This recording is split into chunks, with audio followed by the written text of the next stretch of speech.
कुछ दिन पहले कहीं वो बाहर थे और मुझे फ़ोन करके बताया कि कहीं पे अतिक्रमण हो रहा है। मैं लगभग 10-15 साल से मुक्तिधाम और तालाब के लिए एक लड़ाई लड़ रहा हूँ। अगर ऐसा कुछ मामला रहता है तो पार्टी फोरम में बैठ के बात की जाती है। कुछ संगठन के लोग हैं जो मेरे ऊपर दबाव बनाने की कोशिश कर रहे थे। नगरीय निकाय चुनाव के ठीक पहले ही भाजपा को एक बड़ा झटका कांकेर में लगा है। भाजपा पार्षद शैलेंद्र सोली ने पार्टी से इस्तीफा दे दिया है। उनका कहना यह है कि लगातार जो है वो जो काम करते हैं उसको लेकर भाजपा के लोग उनको परेशान करते हैं, काम करने से रोकते हैं।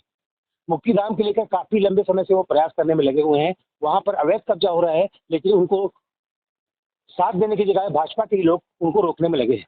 हमारे साथ शैलेंद्र सोली मौजूद है, उनसे जानने का प्रयास करेंगे कि किन कारणों के कारण आपने इस्तीफा दिया है और इसके लिए आप किसको दोषी मानते हैं, हमें बताइए। मैं पहले तो कुछ लोग हैं जो मेरे को काम करने में रोक रहे हैं।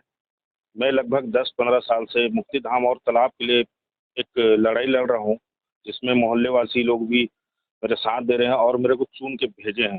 भाजपा प्रत्याशी बनाकर एक नेता बनाकर भेजे हैं। आज मैं उसके लिए लगातार मुक्तिधाम के लिए लड़ाई कर रहा था। कुछ संगठन के लोग हैं जो मेरे ऊपर दबाव बनाने की कोशिश कर रहे थे, जिससे मैं काम करने में या लोगों के बीच में जाने में छटपटाहट महसूस कर रहा था। इसलिए मैं अपने व्यक्तिगत होते हुए मैं इस्तीफा दिया हूँ। भाजपा के अपने जितने भी पार्षद सबसे इस्तीफा दिया है। जी। अब आगे की क्या सोचे कि अपनी लड़ाई कब करते हैं? अब मैं लोगों के बीच जाके लोगों को बता के कि उनको मुक्तिधाम तालाब में पानी की ये सब ज़्यादा ज़रूरत है, जिसमें 4-5 मोहल्ले लोग आती है। बरसात के दिनों में हमको नदी उस पार जाना पड़ता है, लंबा दूरी करना पड़ता है और लगभग 20 साल पहले यहाँ पर हमारे स्वर्गीय अग्रहण सिंह ठाकुर द्वारा मुक्तिधाम का भूमि पूजन किया गया है। उसका टेंडर भी मेरे कार्यकाल में अभी शुरुआत में उसका टेंडर हो चुका है, 20 लाख का टेंडर है। ठेका भी हो चुका है उसका, बस काम चालू बाकी है। लेकिन वहाँ पर अभी जाके देखते हैं तो मुक्तिधाम के आसपास घर बना दिया गया है, जिससे आने वाले समय में 2-4 मोहल्ले को काफ़ी दिक्कत होने की महसूस है। नगर पालिका की जमीन है, नगर पालिका की जमीन में कब्जा हो गया, आप खुद पार्षद हैं, क्या लगता है इसमें कि नगर पालिका प्रशासन कुछ नहीं कर पा रहा है? तो ये तो पूरा का पूरा मामला नगर पालिका प्रशासन का दोषी है। इसमें नगर पालिका के प्रभारी जो सेंटर है जो उसके प्रभारी है वीरेंद्र लोनारे द्वारा भी लिखित आवेदन दिया गया है कलेक्टर साहब को कि यहाँ पर हमारा जमीन है नगर पालिका का अधीन, उसमें भी करके एक आवेदन दिया गया, उस कुछ कार्रवाई नहीं हुआ है और नगर पालिका ही इसके जिम्मेदार है।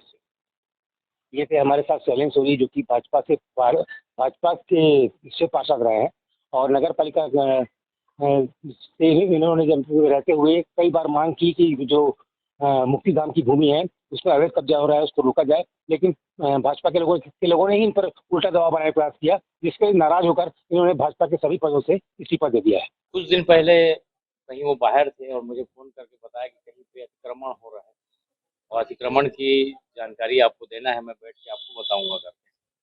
लेकिन कल जब इस्तीफा उन्होंने दिया तो वो बैठक में, अब हम लोग भी बैठक में थे तो हमने पूछा नहीं और उन्होंने बताया भी नहीं क्यों इस्तीफा दे रहे हैं करके। और कहीं न कहीं अगर ऐसा कुछ मामला रहता है तो पार्टी फोरम में बैठ के बात की जाती है और कोई भी चीज़ का समस्या या निराकरण उसी से होता है कि अगर सीनियर लोगों के साथ अपन अपने साथ बैठ के अगर कोई बात करें, तो ऐसी कोई विधिवत उन्होंने कोई वजह नहीं बताई इस्तीफा देने की। और ये इस्तीफा उन्होंने जब सरकार नहीं थी 2 साल पहले, 1.5 साल पहले भी एक बार दे चुके थे इस्तीफा, लेकिन उसको ना हमने स्वीकार किया, फिर उन्होंने खुद भी बोला कि नहीं चलो ठीक है। अमित कुमार चौबे, IBC 24 कानपुर।